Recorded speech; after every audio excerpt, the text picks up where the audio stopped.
Olá pessoal, aqui é a Bárbara Centelhas. Estou de volta agora com as atualizações das projeções climáticas a mais longo prazo para as principais regiões produtoras do Rio Grande do Sul, uma parte do ClimaCast, que é uma parceria entre a Agrimet e a RTC. Bom, como a gente vem acompanhando ao longo dos últimos meses, nós estávamos esperando essa transição entre o El Niño para uma possível Laninha, e a gente vê aqui com a anomalia da temperatura da superfície do mar que esse cenário ele é possível, até porque nós temos um resfriamento cada vez mais intenso e cada vez mais próximo da posição 3,4, que é a posição de monitoramento, né, e de ocorrência do fenômeno El Niño ou da Laninha. Então, se a gente lembrar lá atrás, nós tínhamos uma condição muito mais semelhante aqui a esse vermelho alaranjado, né, no mês de novembro, dezembro, e agora nós já estamos entrando numa condição muito próxima à neutralidade e caminhando a uma laninha. E os números, né, dos consolidados nos comprovam isso. Então, nós tínhamos ali, né, só recapitulando, o ápice do El Niño ali em novembro, dezembro, atingindo 1,9, 2 graus Celsius, e agora a gente vê ao longo aí desde o início do ano essa queda e que no último trimestre, março, abril, maio, atingiu 0,7 graus, ou seja, muito próximo a 0,5, que já é o indicativo de neutralidade. Então, trazendo aí, evidenciando essa possibilidade de transição. Se nós olharmos, né, as projeções climáticas, elas mostram isso para nós, né, as projeções a partir aqui de abril, maio, junho, julho, já mostram que a probabilidade é que fique ou igual, né, grande parte dos modelos apontam para isso, ou igual ou dentro dos valores que representam uma neutralidade.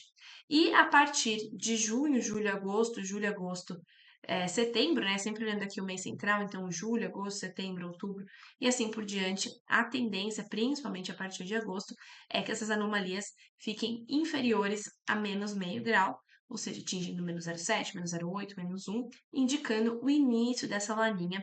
E a tendência é que isso perdure nessa condição de inferior a menos 0,5 graus até o início do ano que vem, então dando, né, os 5 trimestres móveis necessários para que a laninha se confirme, lembrando que seu maior poder de atuação e de fato, né, quando a gente vê os impactos dela no Brasil, é nos meses ali de novembro, dezembro, entre a primavera e o fim da primavera e o início do verão.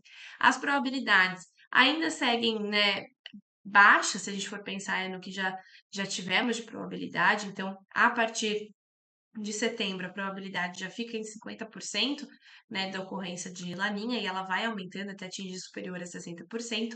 Essa atualização é do meio de maio, a atualização de junho vem agora aí entre essa semana e a próxima do IRI, então a gente pode ter alguma alteração nisso. A expectativa é que fique ou semelhante ou até com probabilidades maiores, mas nós vemos aqui uma tendência muito clara da neutralidade perder força e a Laninha ganhar, né? E o El Ninho já muito baixa as probabilidades, apesar de existente, ela é muito baixa, a gente não deve se preocupar com o El Ninho por enquanto, ao longo aí desse ano de 2024. Falando agora um pouquinho sobre a projeção climática, né, trimestral da chuva, nós temos aqui um cenário de projeção do INMET, né, a fonte nacional que nós temos, que é o Instituto Nacional de Meteorologia. A ideia é também trazer uma fonte externa, que é o SNWF, que é o modelo da União Europeia, trazendo as projeções para o trimestre junho, julho, agosto. Então, se a gente for olhar a princípio em termos de chuva acumulada, né, então precipitação total prevista para esses 3 meses, nós temos, né, focando aqui no Rio Grande do Sul, que essa chuva oscila de 300, né, 200 milímetros, se a gente pegar aqui o extremo oeste do estado, até mais ou menos 500 milímetros, que daí essa faixa mais leste, né, principalmente aqui mais próximo ao norte, região central do estado, que acumula volumes maiores de 400 a 500 milímetros.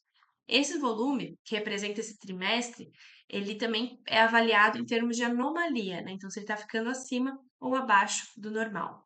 E nós vemos que aqui, para o Rio Grande do Sul, principalmente o centro-norte do estado, esse volume, né, que oscila, como eu já falei, de 300 a 500 milímetros, representam, nesse cenário trimestral, chuvas abaixo do normal, de menos 10 a menos 50, algumas regiões podendo atingir até menos 100 milímetros abaixo da média. Ou seja, este volume previsto, ele está inferior ao que é a média, né, sendo a normal climatológica para a região. E quando a gente olha o sul do estado, a gente vê que esse volume já é um volume elevado, ele é acima da média, na mesma intensidade de 10 a 50, só que agora milímetros acima da média. Aqui a gente está olhando o acumulado do trimestre. Quando a gente destrincha isso mês a mês, fica claro para nós que o mês que traz mais probabilidade de chuva acima da média, segundo o modelo atualização aqui do INMET, é o mês de julho, tá? Então, julho praticamente todo aí fica com probabilidades de chuvas acima da média, tá? Enquanto que o mês de junho e agosto, eles oscilam entre dentro da normalidade e abaixo do normal. As regiões até mudam, né? Aqui no mês de junho a região central fica mais com anomalias negativas, enquanto no mês de agosto fica com anomalias, não sem anomalias, na verdade, né? Dentro da neutralidade.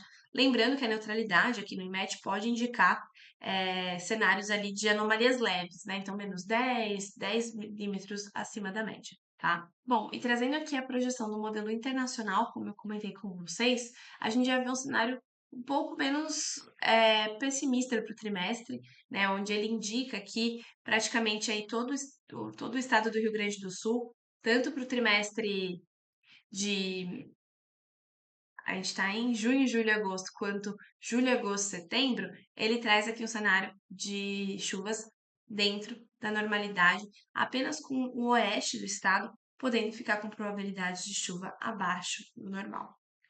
Bom, agora falando um pouquinho da temperatura. A temperatura, como a gente pode ver, né, a temperatura média prevista aqui, a gente tem um cenário de temperaturas mais baixas, né? O Rio Grande do Sul é a região que registra as menores temperaturas ao longo aí desses próximos meses do inverno, e as temperaturas médias oscilam aí de 17 graus e meio até 10 graus, né? Se a gente pegar o extremo sul do Rio Grande do Sul e a região da Serra Gaúcha, Serra Catarinense, essas temperaturas elas são menores, mas esses valores ainda assim indicam temperaturas levemente acima do normal, oscilando aí de 0,2 a 0,6 graus acima da média, que é esperado, né? E para o país todo a gente tem esses cenários de temperaturas acima da média, com exceção de algumas regiões que podem ficar dentro da normalidade, mas predominantemente a gente vem aí de um histórico dos últimos meses de temperaturas acima do normal.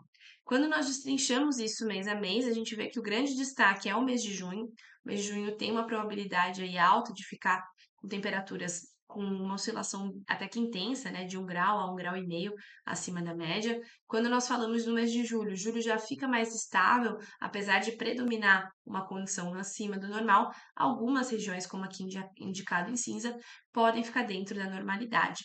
E quando nós vemos para agosto aqui, né, viemos para agosto, nós vemos que a parte central e sul do estado pode ter anomalias negativas, ou seja, ter temperaturas abaixo do normal, enquanto que as demais regiões ficam aqui numa condição dentro da normalidade, e quanto mais ao norte, mais próximo à divisa com Santa Catarina, podendo ficar até relativamente acima do normal. Quando nós olhamos os modelos internacionais seguem esse mesmo padrão, né, de trazer um cenário aí de temperaturas acima do normal para grande parte do país. E o Rio Grande do Sul é uma das poucas regiões que oscila aí com a probabilidade no extremo sul de ficar dentro da normalidade. E conforme vai avançando a região norte, como vocês podem ver aqui, essas camadas, né, as probabilidades vão aumentando. Então, a região norte do estado é que tem a maior probabilidade de ter temperaturas acima da média. E quando nós caminhamos aqui para o trimestre julho, agosto, setembro, esse cenário já é mais generalizado, com algumas regiões só como exceção em relação às anomalias positivas da temperatura. Bom, pessoal, era isso que eu tinha para apresentar para vocês. Acompanhem as nossas previsões do tempo 2 vezes por semana no Instagram da RTC e não esqueçam de também acompanhar essas previsões e muito mais diariamente no aplicativo do Smartscope. Até mês que vem. Tchau, tchau!